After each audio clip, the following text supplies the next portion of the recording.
Koktishala haste tangnogo Tisakha Shara Bharat Krishak Sabhani kaisa koksa panda tamo wansung nahar zakha abunatiyai kaisa kokthum panda khlai shaklai mungruka Shara Bharat Krishak Sabhani haste Tangphang Pabitra kor Ashalni kokthum pandao Shara Bharat Krishak Sabhani haste Tangphang Pabitra kor Koksilsamung Tisakha haste te Hakotor Haphang hubar khlai chanai tongkosung lukrongni Sakao khairokmani kori samung khlai tongo hungai Shara Bharat Krishak Sabhani গতকালকে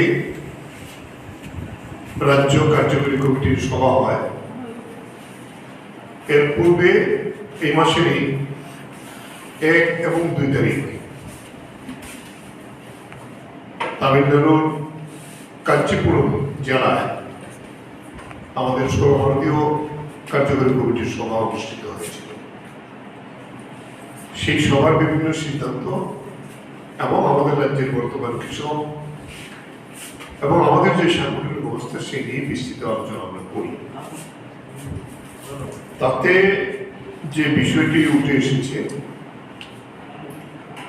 গোটা দেশে আজকে কৃষকদের অবস্থা সবচেয়ে সঙ্গীন। আমাদের মিটিংয়ে যে আলোচনা হয়, নরেন্দ্র মোদী বলেছিল কৃষকের আয় দ্বিগুণ করা হবে। আপনারা হয়তো লক্ষ্য করেছেন, মহারাষ্ট্রে এই বছরে পরপর 2টা বড় ধরনের কৃষক ঝাঁটা হয়েছে, যেখানে কোনোটাতে 100 কিলোমিটার, কোনোটাতে 50 কিলোমিটার তারা পদযাত্রা করে মহারাষ্ট্রের সরকারকে ইন্টারভেন করতে হয়েছে যে আর দরকার নেই, আমরা আছি, আমরা আমাদের দাবি মানলাম। সংযুক্ত কিষাণ মোর্চার ডাকে এখনো নিয়মিত কৃষকদের বিভিন্ন দাবি নিয়ে আমরা ঐক্যবদ্ধ লড়াই করছি। সম্প্রতি গ্রেটার নয়ডাতে আপনারা দেখেছেন হয়তো, কৃষকরা দীর্ঘ লড়াই করে উত্তরপ্রদেশ সরকার থেকে গতকালকে সেখানে একটা উচ্চস্তরীয় কমিটি হয়েছে, বলছে যে কৃষকদের এই যে ডিমান্ড, তাদের যে জমি অধিগ্রহণ করেছিল তাতে যে এগ্রিমেন্ট হয়েছিল এটা ফেরত দেবে, কাজ দেবে, কৃষি জমি সেখানে না হয়েছে। এইভাবে গোটা দেশেই কৃষকদের আজকে সবচেয়ে দুরবস্থা।